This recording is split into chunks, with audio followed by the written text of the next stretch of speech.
Good evening, everyone, and welcome to Rural Rebel News Report number 13. As always, I'm your host, the Rural Rebel. Thank you for spending some of your Friday night with me. I really appreciate it. If you haven't already, then please be sure to hit that share button. That is the only way, and I mean the only way, that our broadcast can get out to as many people as possible. Also, if you value what we do here at the Rural Rebel, we have recently set up a Patreon where for only $3 a month, you can get an exclusive report every week and also support us so that when Facebook does come for us, we can weather that storm. And the only sponsors we want for this program are you, the people, and the only way we can do it is with your support. The link for that will be posted in the description. But again, thank you for joining us tonight. I really appreciate it. Tonight we're going to be bringing you stories on more news out of the United States Supreme Court saying no to Joe Biden and the EPA's climate emissions targets, refusing to back agenda the agenda Biden is trying to implement. John Pork Barilaro finally does resign from that ambassadorship role amid serious allegations. Vic-Roads, one of our few remaining publicly owned entities, is set to be privatised by the Andrews government. More infuriating mismanagement of money again and policy from Daniel Andrews, with more green policy leading to nothing but rorting and corruption. And finally, we'll have Ryan Jackson Saw with a raw report on the serious issue of climate madness that has infiltrated our society, and a deeper exploration as to what it is. But let's get moving on to our first story for tonight, which is following on from our report on him yesterday, John Pork Barilaro resigning from his ambassadorship role. That's right, former disgraced Deputy Premier John Barilaro has quit his controversial role as newly appointed U.S. Trade Commissioner, conceding his appointment was a distraction and untenable. Barilaro's decision follows almost 2 weeks of intense scrutiny of the New South Wales government's handling of the appointment to the $500,000 a year job, which has triggered 2 separate inquiries and backlash from his former colleagues. In a statement late on Thursday, Barilaro said he believed his appointment would continue to be a distraction and not allow this important role to achieve what it was designed to do. Not that he has, no wrongdoing from him, of course. He will never admit that, not ever. It is clear that my taking up this role is now not tenable with the amount of media attention this appointment has gained. Well, you don't say. I stress that I've always maintained that I followed the process and look forward to the results of the review. Well, he followed the process that he quite handily set up for himself. So that's what's up for dispute, not the process itself, the way in which he set it up before he left office. But Barilaro's decision comes after fierce criticism from his former colleagues, including Transport Minister David Elliott, who on Thursday said Barilaro should do the honourable thing and not take up the position. 2 separate probes are examining how he secured the role he had created as Trade Minister and why a senior bureaucrat, Jenny West, was axed from the job after earlier receiving a verbal offer. Investment New South Wales Chief Executive Amy Brown told a Parliament inquiry on Wednesday that Barilaro would be entitled to 1 week's severance payment in the first 3 months of employment if the position was terminated. The government has consistently said Brown, who fronted the first hearing of the Upper House inquiry, was the final decision-maker responsible for appointing Barilaro to the role, which did not go to Cabinet. This is an invidious situation in many aspects, Ayres said. We create a hands-off recruitment process where politicians don't engage in the recruitment process, and when that process selects a former politician, it immediately creates questions. That's a very difficult position for the public service to be in. Barilaro, who resigned as Deputy Premier on October 4 last year, first sought information about the position in December before it was even advertised. Ayres said Barilaro sent him a text message indicating that he was interested in the status of those roles. I informed him that they will be publicly advertised and he, like any other private citizen, will be able to apply for it. New South Wales Labor leader Chris Minns said evidence was mounting that there had been a gross politicisation of the Trade Commissioner appointment. Serious concerns remain about how he got the job and the parliamentary inquiry. From this, we have a news report from Sky News on the subject, which I'll play now. Here you go.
It is certainly some good news knowing that that pig's snout is out of the trough. For now, at least with him stepping down. But now on to some more rorting from Daniel Andrews' policies. That's right, more waste is what we're seeing. With a Victorian program offering discounts for energy-efficient fridges has been suspended following claims of rorting. The incentives have been removed from the government's energy upgrades program following reports of providers dumping fridges or removing incentives for plug-in refrigerated cabinets. It comes after the regulator and administrator of the program put businesses on notice over the alleged behaviour and launched an official investigation. In some instances, businesses reported receiving up to 40 fridges they never applied for, raising questions about rorting of the program. Subsequently, the Essential Services Commission paused all registration of energy efficiency certificates for multiple installations as part of its investigation. The Commission will not hesitate to take strong enforcement action against accredited persons where we find breaches of the program's rules, it has said. A code of conduct will come into effect for businesses working under the program on Friday, alongside legislative reforms and improved communications to consumers. It just seems like more spin, doesn't it? Minister for Energy, Lily D'Ambrosio, said the program, which was created to replace aging and energy inefficient appliances, has helped more than 2 million households and businesses across Victoria. We're constantly reviewing the VEU program to ensure that it's delivering good value for Victorians and delivering the intended emissions reductions, she said. But at what cost? I ask.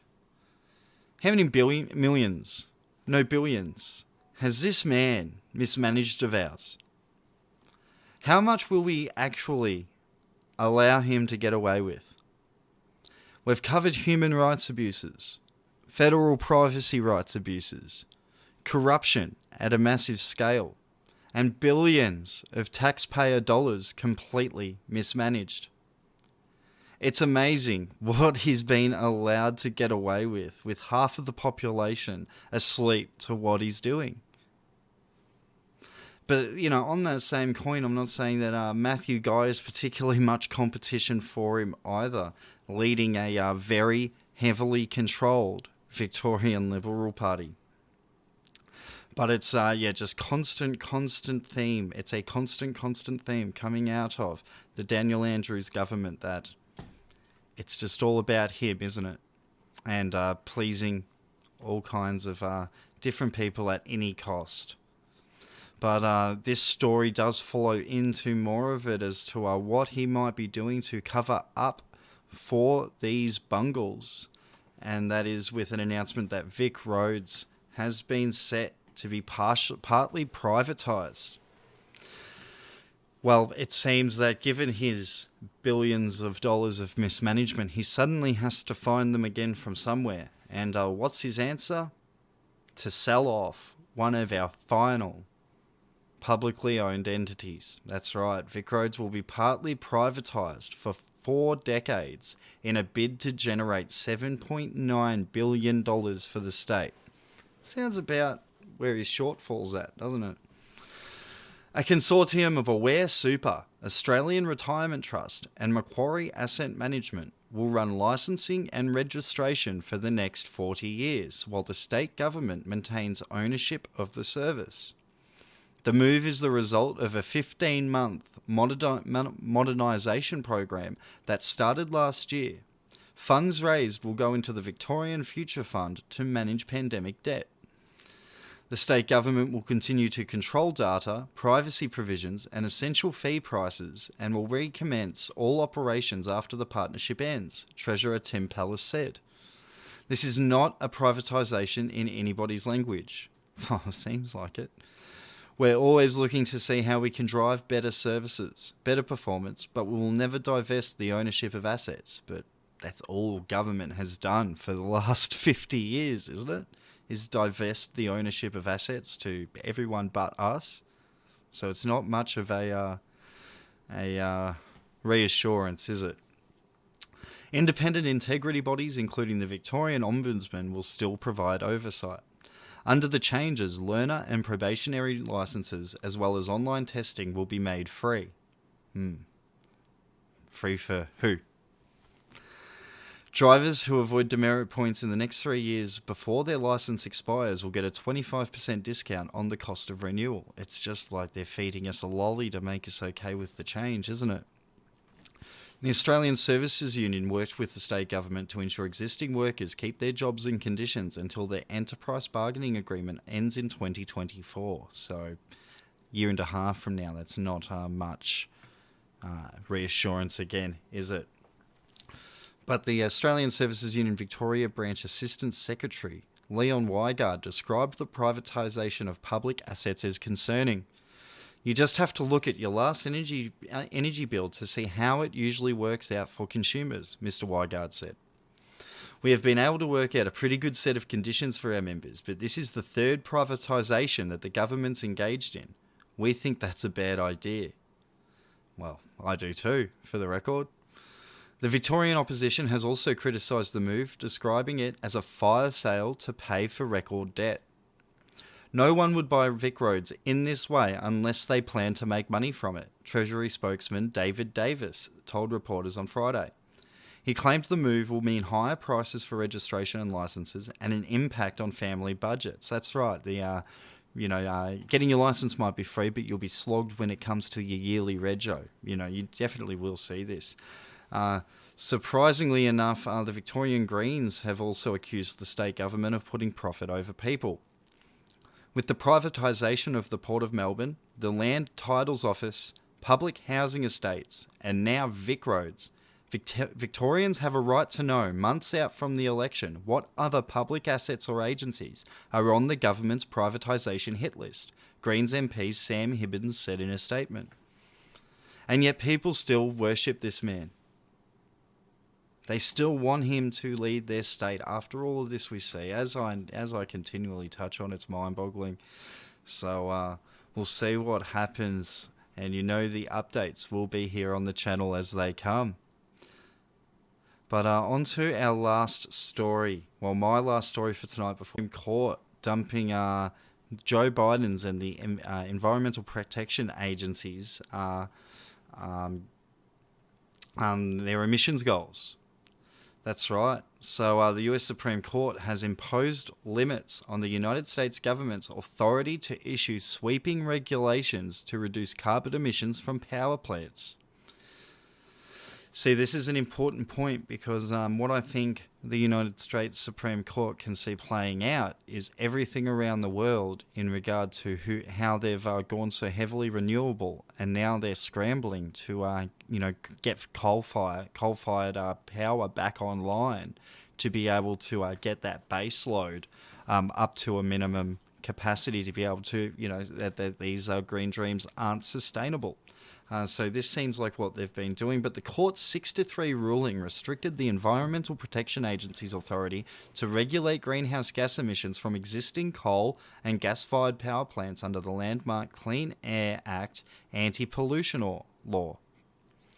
Mr. Biden's administration is currently working on new regulations. The court's 6 conservatives were in the majority and in the decision, authored by Chief Justice John Roberts, while 3 liberals dissented. The EPA and White House said that administration lawyers are analysing the decision and seeking ways to address emissions under existing laws. President Biden will not relent in using the authorities that he has under law to protect public health and tackle the climate change crisis, a White House spokesperson said. But we have another video from Sky News on the subject to be able to provide a little bit more rounding on the subject. Here it is now. US President Joe Biden has been dealt a blow in his domestic climate agenda after the Supreme Court voted to limit the power of the Environmental Protection Agency to control fossil fuel power plant emissions.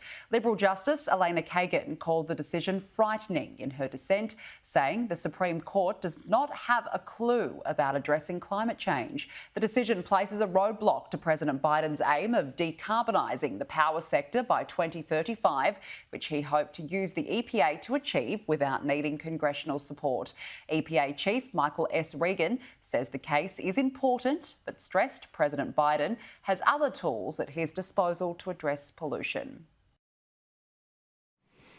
All right, next we have Ryan Jackson Saw with his raw report on this climate madness.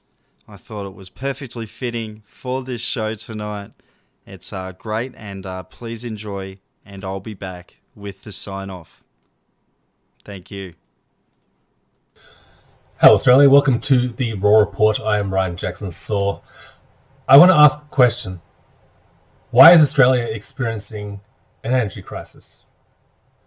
We have been seeing increasing rolling blackouts across the states of New South Wales and South Australia over the past 20 years. Australia is one of the richest, if not the richest per capita producer of coal in the world. If we were 100% reliant on coal energy, we will power this nation cheaply and effectively for the next 1,000 years just on our supply alone. Not to mention the rich abundance of gas in this nation, which only a couple of years ago our politicians were calling the new gold rush.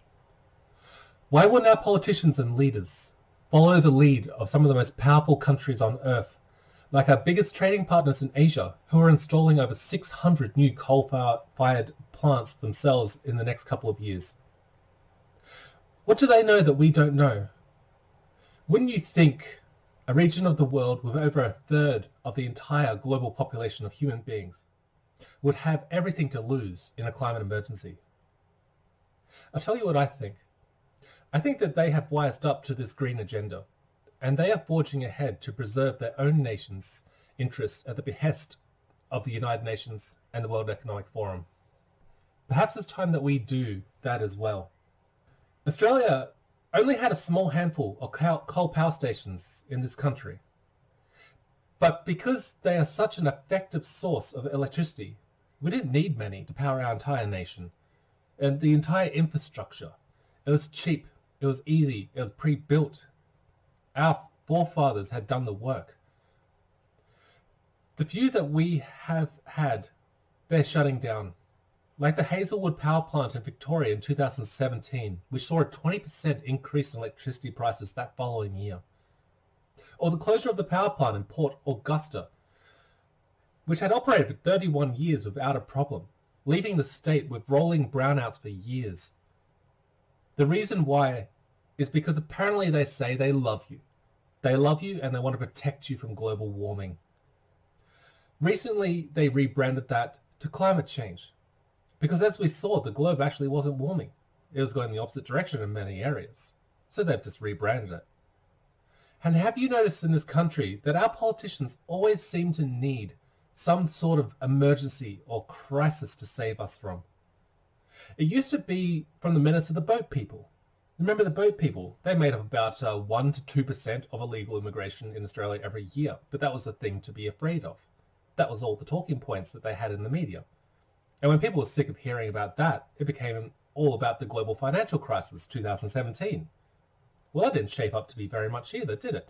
In fact, Australia, we came out near #1 in the entire world as a performing economy, due to our big mineral exports and due to our manufacturing that we still had slightly intact back then. Then came COVID, and we know what happened to us then. And now it's climate change. Wouldn't it be refreshing for our government to start talking about how Australia is one of the best countries in the world to live in? Wouldn't it be nice if they told us that because we are one of the most mineral-rich nations on earth, we have such a high level of education, we have the ability to forge ahead as a nation, to create new innovations for the planet, with manufacturing and tech developments, to take advantage of this expansive land, the resources, the people that we have here, to actually create something amazing. You don't hear that kind of inspired talk from our politicians. Why do we have so many families who've been left homeless and unable to afford a home in a nation like this, in a situation like this, where we have the best basis to create a prosperous nation from? With the amount of mineral exports and the amount of mining that we do in this country, everyone should have a slice of that, and everyone should be pretty damn wealthy. But we're not seeing that, are we? It isn't like we don't have everything we need right here to ensure a high standard of living for every man, woman, and child in this country. We have a huge farming industry and exports, and a lot of the food that we're exporting, billions of tons of food, they're usually getting it way cheaper than we get it ourselves on the shelves. We have copper, we have iron, we have gold, oil, gas, uranium, phosphorus, tin, and basically everything else that you would need to create all the luxuries of modern living and to stimulate a massive manufacturing boom. But what's holding it back? Why isn't that happening? Why aren't we allowed to prosper anymore? At least they're telling us we're not allowed to be prosperous, that we've been bad. And we started expecting way too much as a people. We expected to be able to drive cheaply to work and earn a decent living. We expected to live in a house to be able to afford a mortgage on 1/3 of our incomes. We expected to afford a family and to raise our children and to make sure that they have enough to eat and a good schooling system, a good education, and they'll lead to a bright and happy future for them. But increasingly, we're getting the message that we shouldn't expect these things, that they are bad because of climate change. But they have a solution, and they've been talking about this for 20 years now. And we're just starting to see it pop up in Melbourne. Pod living. Since we can no longer afford a home, land, families, we get to live in pods. So we can work every day and use public transport systems. We can produce as little carbon as possible. Why don't you have a look at this video? Cost of living pressures are forcing some Melburnians to downsize to spaces smaller than a room. The high-tech sleeping pods are the latest answer to a rental squeeze as more July the 1st relief looms. As Victoria's housing affordability crisis deepens, unique setups like these space shuttle pods are offering short-term solutions for renters desperately needing somewhere to sleep. Now, how are you supposed to raise a family living like that? You're not. But it's what is coming for you, and for many young people now. who don't have a choice. They're being forced through the cost of living, through the pressure of having your entire weekly wage going just to rent, if you live in an average home in Sydney or Melbourne, to be forced into these pods. But that's okay, because less people means less carbon dioxide, right? And that is why people are bad. Not only are people bad, they're dangerous, and climate change will make them even more dangerous, according to this government representative from the Department of Foreign Affairs and Trade. As we confront the climate crisis, women and girls' human rights must be at the centre of our collective efforts. Climate change and its consequences can exacerbate the risk of sexual and gender-based violence. This risk is most acute for women and girls facing multiple and intersecting forms of discrimination and inequality, including Indigenous women and girls. So what are we supposed to make of all of this? How do we get out of this situation? Our governments have signed us away to the United Nations. They've committed us to the Kyoto Protocols and the Agenda 21. We have to put up with skyrocketing costs of living, electricity price rises, excessive borrowing to replace every single solar panel that would ever be built in Australia every single 10 years. Because solar panels don't last forever, and they're certainly not effective forever. So whatever electricity grid that we build based on that technology is going to be a constant replacing cycle.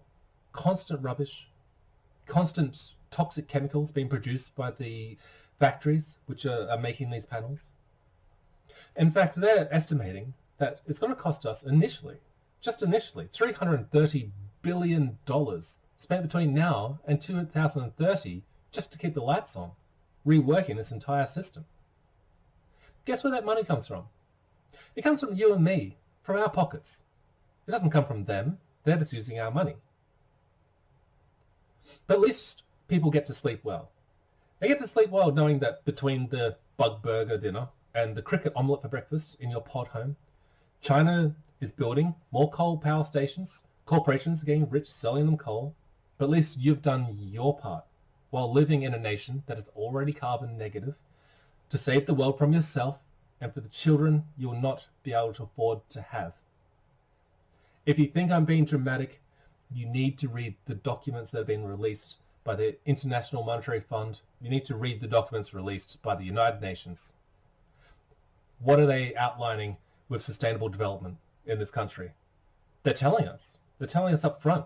If you go and listen to the World Economic Forum's public speeches recently at the World Government Summit, they'll tell you exactly what they plan for us.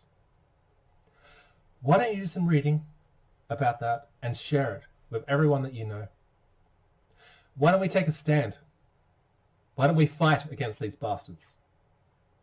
Because if we don't, that's the future we're going to have to accept. Thank you. This has been Ryan Jackson-Saw with the Raw Report. Thank you, Ryan, for another fantastic Raw Report with those always valuable insights. That'll do it for tonight's edition of Rural Rebel News. I do apologise for the extra stumbles tonight. It's been a crazy day and a marathon to get done. But thank you for spending some of your valuable time with us tonight. And if you haven't already, please hit that share button so that this broadcast can be seen by as many people as possible. On behalf of myself, Ryan Jackson-Saw, and the whole Rural Rebel team, good night. And as always, we're bringing you the rural side of the story.